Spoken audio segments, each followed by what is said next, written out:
अरविंद केजरीवाल का एक ट्वीट है, उसी से मैं शुरुआत करूंगा, जिसमें वो कह रहे हैं कि मैंने राहुल गांधी के बारे में सिर्फ एक लाइन ही बोली और जवाब बीजेपी वालों की तरफ से आ रहा है। शायद दिल्ली का यह चुनाव कांग्रेस और बीजेपी के बीच सालों से पर्दे के पीछे चल रही जुगलबंदी पर से पर्दा हटा देगा। तो ये कह रहे हैं आप दोनों के बीच में कुछ जुगलबंदी चल रही है। देखिए 2024 का इलेक्शन दोनों ने साथ लड़ा, तब राहुल गांधी को वो करप्ट नहीं दिख रहे थे, और राहुल गांधी इनको करप्ट नहीं दिख रहे थे। कांग्रेस करप्ट पार्टी है ऐसा नहीं दिख रहे थे, और आप जो है करप्शन में लिप्त पार्टी है, ये आबकारी नीति में इतना घोटाला किया वो राहुल गांधी को नहीं दिख रहे थे। दोनों पार्टियां जो है उनके पास कोई एक ऐसा स्टैंड नहीं जिस पे वो खड़े हो पाए। दोनों झूठ बोलने का काम कर रहे हैं, दोनों गुमराह करने का काम कर रहे हैं, दोनों एक दूसरे पर जब लालछन लगाते हैं तो उससे समझ में आता है कि किस तरह की राजनीति करते हैं। इनको सत्ता की राजनीति चाहिए, सत्ता में काबिज रहने के लिए राजनीति चाहिए, इसलिए इस तरह से गलत तरीकों का लोगों को गुमराह करने का जो है वो जो षड्यंत्र रचते हैं दोनों पार्टियों का। ये राहुल गांधी वही कर रहे थे, ये वही कर रहे थे। नहीं, लेकिन राहुल गांधी का कहना है कि राहुल गांधी ने नाम लिया बकायदा, वो कह रहे हैं कि पीएम मोदी और अरविंद केजरीवाल में कोई फर्क नहीं है, दोनों एक है। अरे ये तो राहुल गांधी कह रहे हैं, लेकिन आप देखिए राहुल गांधी और कांग्रेस पार्टी तो साथ थे, आप पार्टी तो साथ थे, एक दूसरे के साथ हर जगह हाथ उठा उठा के खड़े थे। आपने देखा नहीं, कई तस्वीरें दिखाऊं क्या जहां पर ये हाथ उठा के साथ खड़े हुए एक दूसरे के साथ ऐसे खड़े हैं। इलेक्शन 2024 का साथ लड़ा, जनरल इलेक्शन। हकीकत है कि जब जनता नकारती है तो बौखलाहट इस तरह की दिखती है।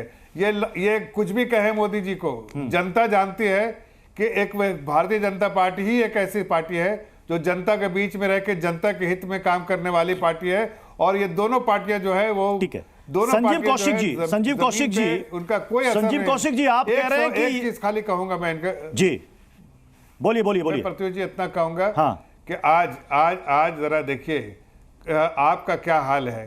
केजरीवाल के बारे में अन्ना हजारे जी क्या कह रहे हैं, जिस केजरीवाल को उन्होंने देखा था उसके बारे में क्या कहा कि किस तरह की अच्छी अच्छी बातें कहता था, लेकिन ये ढोंगी था, इसलिए हम उस वक्त नहीं समझ पाए। आज ये ढोंगी को देश की जनता, प्रदेश की जनता, दिल्ली की जनता समझ चुकी है कि ये केजरीवाल अपने सत्ता में पाने के लिए किसी तरह के भी ढोंग रचा देंगे। ठीक है, मैं संजीव कौशिक जी आपके पास आ रहा हूं। आप कह रहे हैं कि पर्दे के पीछे जुगलबंदी चल रही है कांग्रेस और बीजेपी के बीच, लेकिन पर्दे के आगे आपने गठबंधन किया था लोकसभा चुनाव में। आप अभी भी इंडिया ब्लॉक में साथ हैं या अलग? पहले इसका जवाब दे दीजिए। इससे पहले क्या भारतीय जनता पार्टी पीडीपी के साथ गठबंधन में नहीं थी क्या? हर 6 महीने बिहार में चले जाइए, वो तलाक करती है और फिर साथ साथ निकाह भी करती है जदयू से। तो भारतीय राजनीति में ये कोई नई बात नहीं है। एक राष्ट्रीय मुद्दे तो अभी आम आदमी पार्टी का कांग्रेस से तलाक हुआ या नहीं हुआ? कहीं कोई तलाक की बात नहीं है। राष्ट्रीय मुद्दे पर भारतीय जनता पार्टी के कुकर्मों के विरुद्ध, उनके देश विरोधी कार्यों के विरुद्ध, संविधान विरोधी कार्यों के विरुद्ध हम लोग एक मंच पे है कि नहीं? हम लोग एक मंच पे आए थे। सीधी सी बात, स्टेट पे इससे पहले भी हमने हरियाणा में अलग चुनाव लड़ा, यहां भी हम अलग हैं। तो ये कोई नई बात नहीं है। आखिर भारतीय जनता पार्टी इतनी घबराई हुई क्यों है? आखिर वो कांग्रेस पार्टी को प्रश्रय देके क्या कर लेगी? वो कितना हमें डैमेज करने का प्रयास करेगी? वो भारतीय जनता पार्टी के कंधों पर कांग्रेस पार्टी बैठ करके यदि वो सोचती है कि उसकी नैया पार लग जाएगी, तो कांग्रेस पार्टी पिछले 2 बारों से शून्य नहीं तोड़ पाई है। भारतीय जनता पार्टी 26 सालों से सत्ता से बाहर है। हम लेकिन ऐसा क्यों है संजीव कौशिक जी? आप कह रहे हैं कि अभी हमने इंडिया ब्लॉक नहीं छोड़ा है, यही कह रहे हैं ना आप कह रहे हैं तलाक नहीं हुआ है, अभी भी निकाह में बने हुए हैं। किसने कहा ये? अभी आपने क्या कहा? अभी आपने क्या कहा कि निकाह भी होता है, तलाक भी होता है? मैं आपसे पहला सवाल मेरा यही था, इंडिया ब्लॉक में अभी भी आप हैं या नहीं है?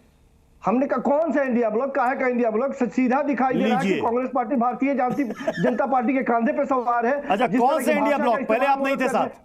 जिस तरह की भाषा का इस्तेमाल वो कर रहे हैं, पूरे दिल्ली की जनता ये बात समझ रही है कि वो किस तरह से एक बहुत बेहतरीन तरीके से काम करती हुई दिल्ली की सरकार को वो डैमेज करने का प्रयास कर रहे हैं। क्या कर लेंगे? कितना वोट काट लेंगे? वो मुटकटवा पार्टी बन गई है। सबसे बड़ी पुरानी पार्टी की स्थिति आज ये है कि उसको समझ में नहीं आ रहा है। आरोप लगा रहे हैं हरिशंकर गुप्ता जी, आप शायद सुन पा रहे होंगे।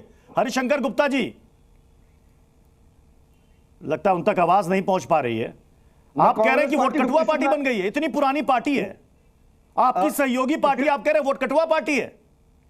प्रतियोगी कांग्रेस पार्टी को दिल्ली की जनता सीरियस ले रही है ना, कांग्रेस पार्टी सीरियसली कुछ सुन पा रही है, तो ये सब कहानी खत्म है कांग्रेस पार्टी का। ठीक है, अपने अस्तित्व की लड़ाई लड़ रही है, राजनीतिक दल होने के नाते उनका अपना कर्तव्य बनता है कि वो अपने आप को रिलेवेंट बनाए रखे, लेकिन ये थोड़ा सा कुछ ज्यादा ही हो जाता है जब भारतीय जनता पार्टी के कंधे पर वो सवार होने लगती है। ये सब ये खतरनाक भी है देश के लिए, देश की जनता के लिए भी खतरनाक है कि एक सरकार को जो जन सरोकारी मुद्दों पे लगातार बात कर रही है, उसके साथ यदि आप इस तरह से राह ठानेंगे, वो भी फिर एआईएमआईएम को क्या कहेंगे आप?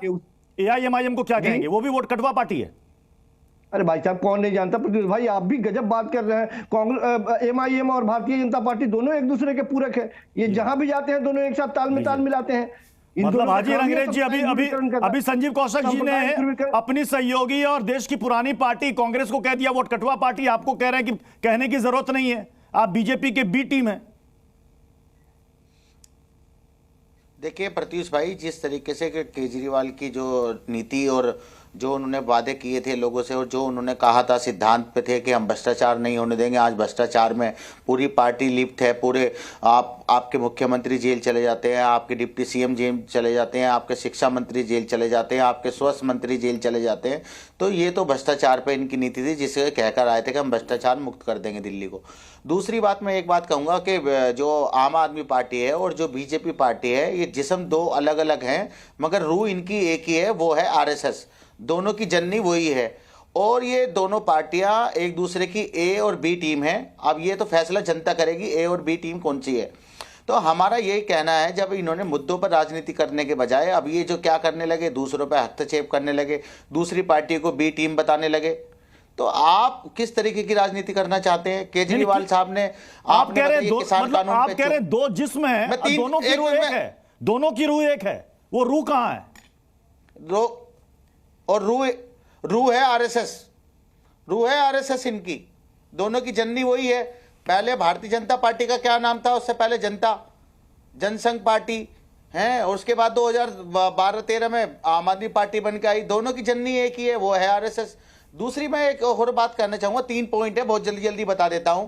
केजरीवाल जब किसान हमारे आंदोलन कर रहे थे चुप रहे, सीएनआरसी पे चुप रहे, जब महिला पहलवानों के साथ शोषण हुआ तो केजरीवाल चुप रहे, अडानी अंबानी पे चुप। तो क्या है? तो ये किसका साथ देते आ रहे हैं? मोदी जी भी चुप हैं और केजरीवाल भी चुप है। तो अब समझ लो जो बी टीम कौन है। ये तो इन्हें दोनों को आपस में देखना पड़ेगा कि हमारी बी टीम कौन है। हमारे तो हम हरियाणा में चुनाव नहीं, तो आप किस टीम के खिलाफ लड़ रहे हैं? वहां पे भाजपा कैसे जीत गई? आप किस टीम के खिलाफ लड़ रहे हैं? हम हर एक उन शक्तियों के खिलाफ लड़ रहे हैं जो देश को तोड़ना चाहते हैं, जो देश के संविधान को बदल देना चाहते हैं, जो देश